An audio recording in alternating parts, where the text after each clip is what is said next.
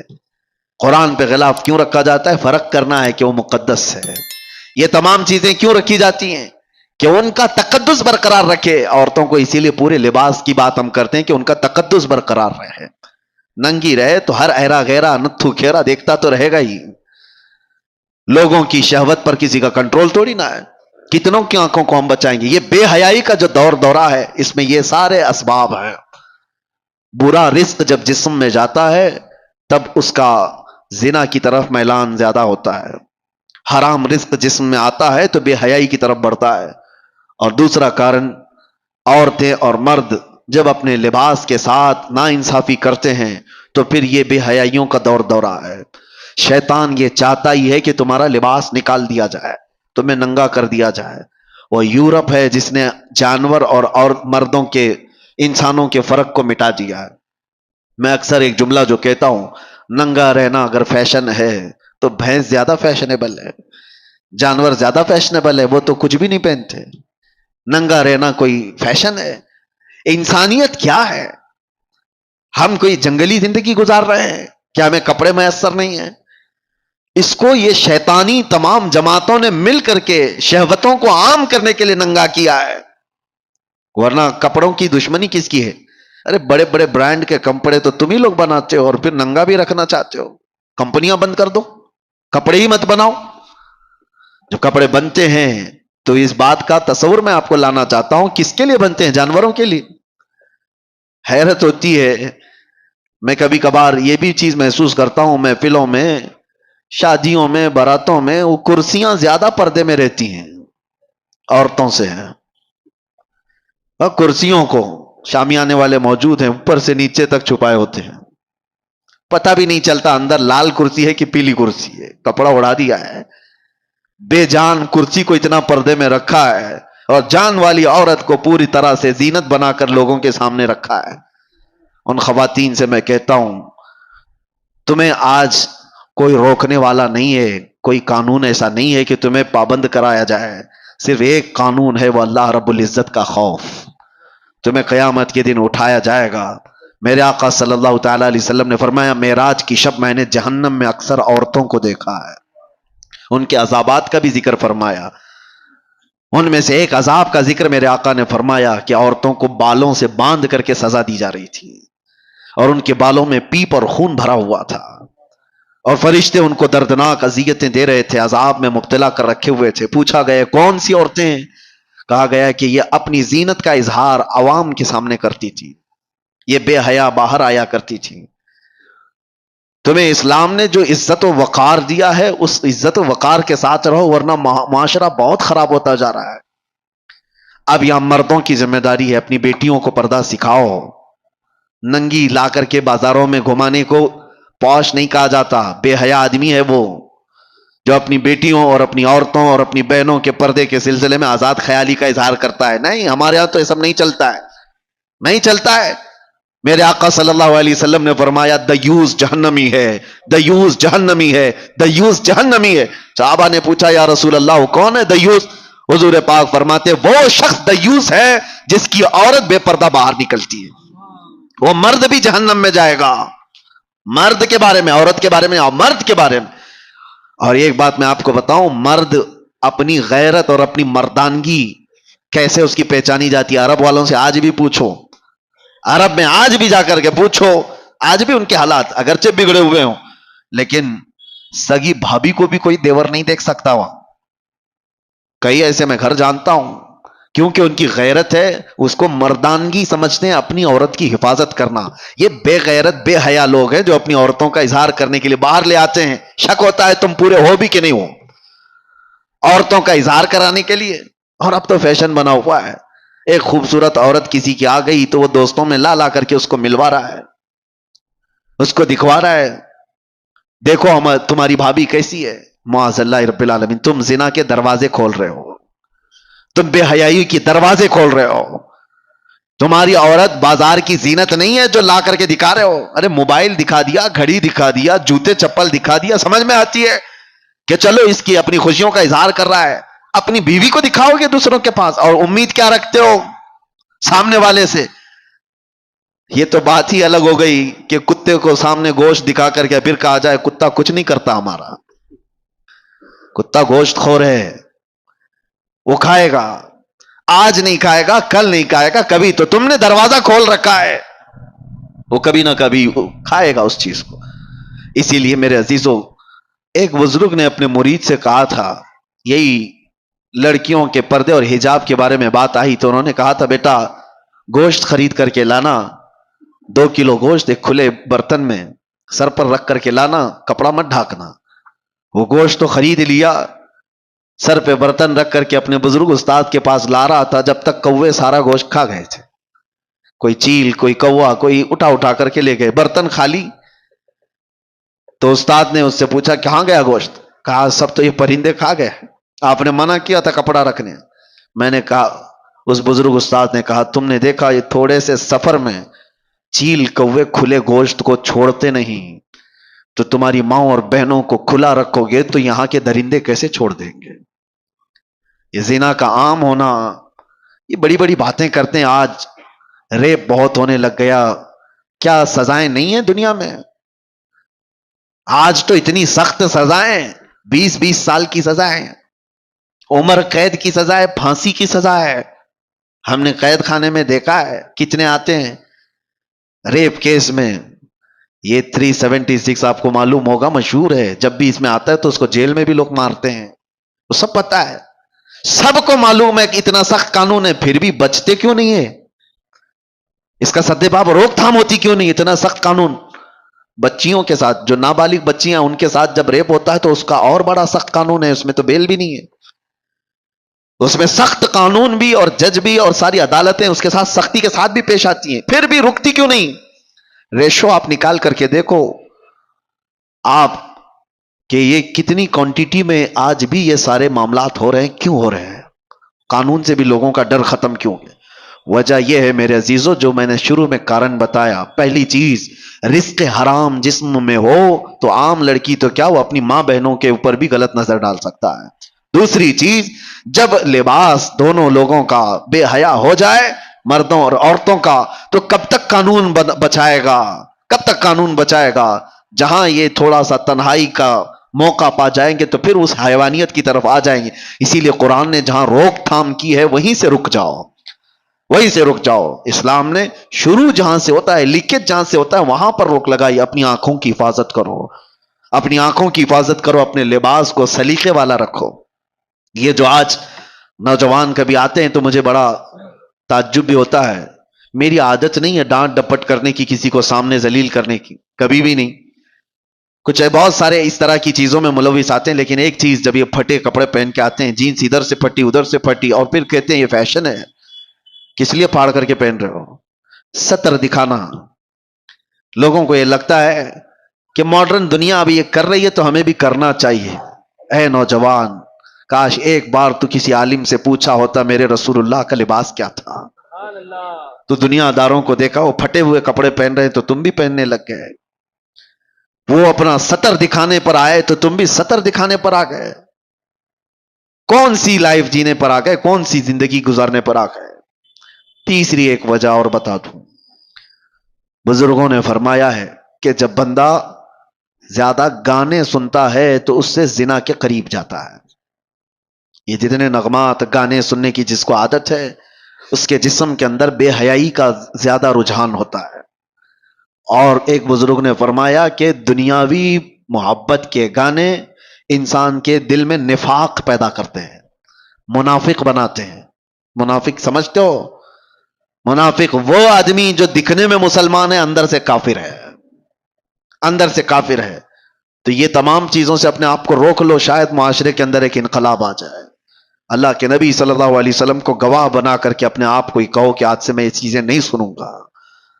ارے روزانہ ہو سکے تو اللہ کا کلام ایک سورہ سن کر کے تو سو، دیکھو جسم کے اندر کتنا اثر پیدا کرتا ہے۔ تمہارے پاس ہاتھوں میں موبائل ہے، ایئر فون لگے ہوئے رہتے ہیں، گھنٹوں کیا کیا چیزیں سن رہے ہوتے ہیں، ریلز دیکھ رہے ہوتے ہیں۔ کاش ایک بار سونے سے پہلے بستر میں سورہ ملک سن کر کے سوتے، تبارک سن کر کے سوتے۔ میرے آقا صلی اللہ تعالی علیہ وسلم کی حدیثیں ہیں، وہ بندہ جب مر جاتا ہے، قبر میں جاتا ہے، تو یہ سورہ ملک اللہ کے پاس جاتی ہے اور جا کر کے رب تبارک و تعالیٰ سے جھگڑا کرتی ہے۔ یہ لفظ آیا ہے، بحث کرتی ہے کہ اللہ یہ روزانہ مجھ کو تلاوت کرنے والا بندہ آج دنیا سے گیا ہے، اس کی بخشش کر دے، اسے معاف کر دے۔ جب تک رب تبارک و تعالیٰ معاف کرنے کا حکم نہیں کرتا تب تک وہ نہیں آتی۔ اللہ تبارک و تعالیٰ سے اس چیز کا مباحثہ کر رہی ہے، اس کے بعد پھر رب تبارک و تعالیٰ فرماتا ہے جا تیری سفارش پر میں اسے معاف کر دیا۔ تو حضور فرماتے ہیں سورہ ملک جنت میں جاتی ہے اللہ کا حکم پا کر کہ اللہ مجھے اجازت دے جنت میں جا۔ جنت میں جا کر کے وہاں سے تکیا بچھونا اور لے کر کے آتی ہے خوشبوئیں، اور قبر میں آتی ہے اور آ کر کے اس میت سے کہتی ہے تجھے تھوڑی دیر ہو گئی، میں جنت سے یہ سارا سامان لے کر کے آ گئی۔ کون ہے ہمارا رفیق، کون ہے ہمارا دوست جو قبر میں جانے کے بعد یہ وہ بے حیائیوں کے گانے جن کو گانے کے بعد آدمی کافر بھی ہو جاتا ہے اور زنا کی طرف چلا جاتا ہے۔ کیا کر لو گے؟ یہ ساری چیزیں سن کر کے ہوتا کیا ہے، سوائے دماغ میں ٹینشن کے اور کچھ نہیں بھرتا۔ اور جب دنیا کی فکریں زیادہ ستائیں تو لوگ سمجھتے ہیں ایک کوئی گانا سن لیں، کوئی ایسا نغمہ سن لیں، سیڈ پوزیشن پہ آئے ہوئے ہیں، تمہارا سیڈ بڑھتا چلا جائے گا، غم بڑھتا چلا جائے گا۔ ایک علاج بتاتا ہوں، بہت زیادہ ٹینشن اور بہت زیادہ ڈپریشن کے شکار ہو جاؤ تو میرے مصطفیٰ کو یاد کرو، پھر تنہائی میں بیٹھ کر حضور پاک کی شان میں کوئی اچھی نعت سن لو، پھر اس کے بعد دیکھنا کہ تمہارے قلب کا علاج ہوتا ہے کہ نہیں ہوتا، تمہارے دل کو سکون و اطمینان آتا ہے یا نہیں۔ میں نے محسوس کیا ہے میرے عزیزوں، آنکھیں برس پڑتی ہیں حضور کو یاد کر کے۔ جب آدمی گھبرا کر کے حضور کو سننے کی کوشش کرتا ہے تو دل کی جتنی بھی بھڑاس ہے وہ نکل جاتی ہے، دیواروں کو پکڑ کر کے رونے کا من کرتا ہے، پھر سب کچھ ہلکا ہو جاتا ہے۔ بعد میں اسے لگتا ہے، اسی کو اعلیٰ حضرت نے کیا فرمایا تھا، ان کے نثار کوئی کیسے ہی رنج میں ہو، جب یاد آ گئے ہیں سب غم بھلا دیے ہیں، ان کی مہک نے دل کے غنچے کھلا دیے ہیں، جس راہ چل دیے ہیں کوچے بسا دیے ہیں۔ نبی آخر الزمان صلی اللہ تعالی علیہ وسلم کی یاد تمہارے دلوں کے اندر ایک انقلاب پیدا کرے گی، تمہارے چہرے پر رونق اور تمہاری زبان میں اثر پیدا کرے گی۔ اور آخری بات کی طرف میں آتا ہوں، ان بے حیائیوں اور برائیوں سے اپنے آپ کو بچانے کا ایک مضبوط اسلحہ دے کے جاتا ہوں، مضبوط ہتھیار۔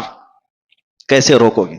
آنکھیں بچتی نہیں ہیں، زبان رکتی نہیں ہے، بے حیائی کی طرف زیادہ چلے جاتے ہیں۔ کوئی چیز تو ہونی چاہیے، لوگ آج شارٹ کٹ علاج زیادہ چاہتے ہیں۔ ہاں، کئی لوگوں نے مجھ سے یہ کہا کہ آپ پہلے کافی موٹے تازے دکھتے تھے، ابھی دبلے اتنے کیسے ہو گئے؟ وہ میاں بہت محنت کیا ہے، ایسا نہیں ہے کہ کچھ کسی سزا کی وجہ سے جسم گل گیا ہے۔ دن میں 8-8 کلومیٹر چلتا تھا، محنت کیا۔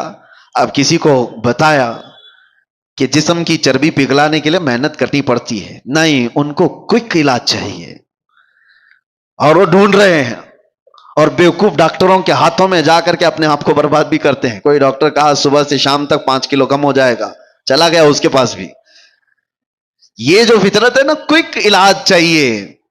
نہیں میرے عزیزو، دنیا میں کوئی بھی اتنی آسانی سے چیز نہیں ملتی، اور جو مل جاتی ہے پھر وہ ڈپلیکیٹ ہو سکتی ہے. ہاں ایک ہی چیز ہے کوئک علاج، وہ صرف اور صرف رب العالمین کا سجدہ ہے، بہت تیزی سے جو اثر لاتا ہے. اس کے علاوہ آپ دنیا میں کسی بھی چیز کو بغیر محنت کے حاصل نہیں کر پاؤ گے. میں جو بات عرض کر رہا ہوں، کوئی ہتھیار، کوئی اسلحہ ایسا جو ان بے حیائیوں پر کنٹرول کرنا مجھے سکھا دے. تھوڑی محنت تو ضروری ہے، تھوڑی محنت تو آپ کو ضروری ہے، لیکن ایک ایسا ہتھیار میں دے کر کے جاتا ہوں، دیکھنا آپ خود عمل کر کے. میری طرف سے کثرت سے صبح سے لے کر شام تک جہاں بیٹھو، جہاں کھڑے رہو، جہاں انتظار، جہاں کہیں پہ بھی اپنی زبان پر درود پاک پڑھنے کا ورد جاری رکھو. پڑھتے رہو، صرف اور صرف یہ پڑھتے رہو، اور پھر آپ محسوس کرو گے اللہ تعالیٰ کہاں کہاں سے تمہیں بچا لیتا ہے. یہ میرا چیلنج ہے آپ کو. میں کہتا ہوں اگر آپ کی غیر توجہی کی وجہ سے، آپ کی معلومات کے بغیر آپ کے سامنے حرام رزق آ بھی گیا، آپ کو پتہ ہی نہیں، تمہارے ہاتھوں میں کپ کپی پیدا ہو جائے گی، تمہارے منہ میں متلی آنے لگ جائے گی، تم کھا نہیں پاؤ گے. یہ اللہ کا نظام ہے. اللہ تعالیٰ غیب سے تمہاری حفاظت کر دے گا، اس لیے کہ وہ غیرت مند خدا ہے، غیرت مند رسول ہے.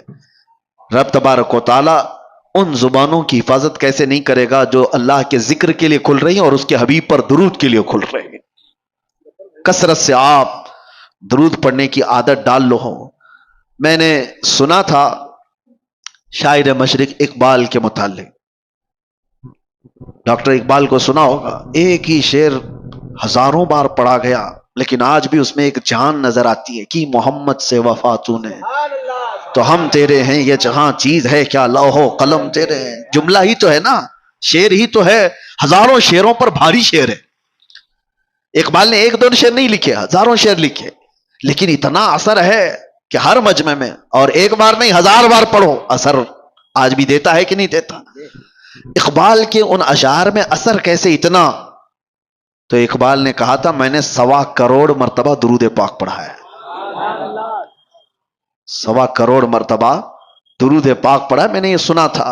اگر یہ بات ہے تو میرے عزیز و زبان کا اثر بڑھ جاتا ہے.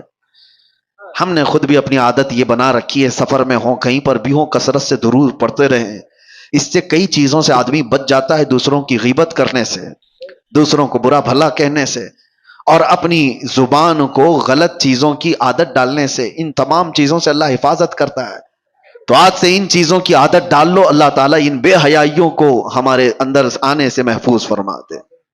اور میرے عزیزوں، معاشرے کے اندر جو بے حیائیاں پھیلتی جا رہی ہیں، اپنے رزق پر کنٹرول کرو. ہر جگہ کھانے کی نہیں ہوتی. تم بھینس نہیں ہو، تم بیل نہیں ہو جہاں ہرا گھاس دکھا اور منہ ڈال دیا. ہر چیز تمہارے کھانے کے لیے نہیں ہے. اپنے اندر حلال اور حرام کی تمیز ہمیشہ رکھو. ایک لقمہ بھی اگر جاتا ہے تو تمہاری نسلوں پر بھی اثر کرتا ہے، نسلوں پر بھی اور تمہارے اعمال پر بھی. ایک صاحب ٹرین میں سفر کر رہے تھے، سنا تھا میرے استاد سے، بہت پرہیزگار آدمی تھے، بہت پرہیزگار. سفر کرنے کے وقت ظاہر سی بات ہے بہت سارے لوگوں سے ملاقات ہو جاتی ہے. ایک بڑا مالدار آدمی بھی اس پہ سفر کر رہا تھا. اتفاق سے ایسا ہوا کہ وہ اتر گیا اور وہ اپنا سوٹ کیس چھوڑ گیا، اس کو یاد ہی نہیں تھا. تو یہ جو بہت ہی پرہیزگار عالم تھے، انہوں نے دیکھا کہ یہ صاحب جو مجھ سے صبح سے ملے ہوئے تھے ان کا سوٹ کیس چھوٹ گیا. اٹھایا تو دیکھا وہ کھلا ہی تھا. بے شمار اس کے اندر مال و دولت، پیسوں کی گڈیاں بھری ہوئی تھی اور جویلری بہت ساری تھی. دیکھا اتنے کی 7 نسلیں کھا سکتی ہیں. اور بیچارہ ایک مولوی غریب آدمی جس کی تنخواہ آج کیا ہوا کرتی، اس زمانے کی بات کر رہا ہوں، 100 سال پہلے کی، یا تقریباً 50 سے 100 سال کے عرصے کے بیچ میں. دل میں برا نہیں آیا، کہا کہ نہیں اس کو ڈھونڈ کر کے اس کے مالک تک پہنچا دوں گا. ایک امانت داری تھی. وہ صاحب علم شخص کہتے ہیں کہ انہوں نے ڈھونڈنا شروع کیا سوٹ کیس سے یا کسی طرح سے پتہ لگایا تو ایک شہر کا رہنے والا تھا. 2 یا 3 دن لگ گئے اس بندے کو ڈھونڈنے کے لیے. اور یہ صاحب گئے اس کے گھر پر، وہ شخص باہر آیا تو دیکھا، پہچان لیا.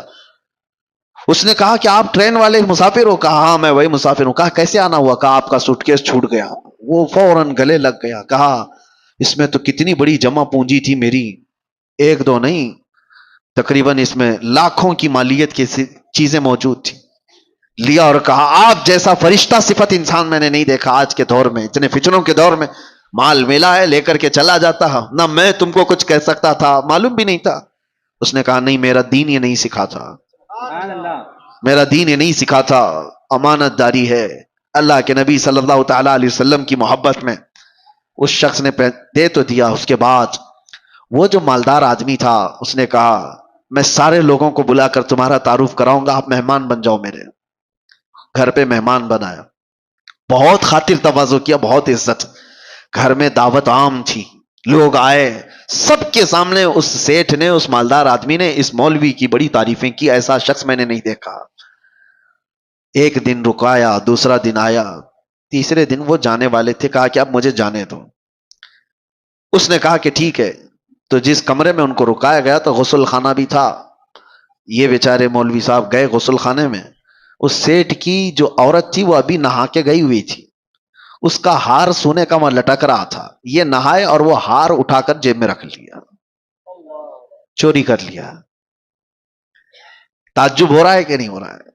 ایک چھوٹا سا ہار تھا، بہت بڑا بھی نہیں تھا، اس کو رکھ لیا، دبا لیا، کہا یہ لے کے جاؤں گا اس کے گھر سے.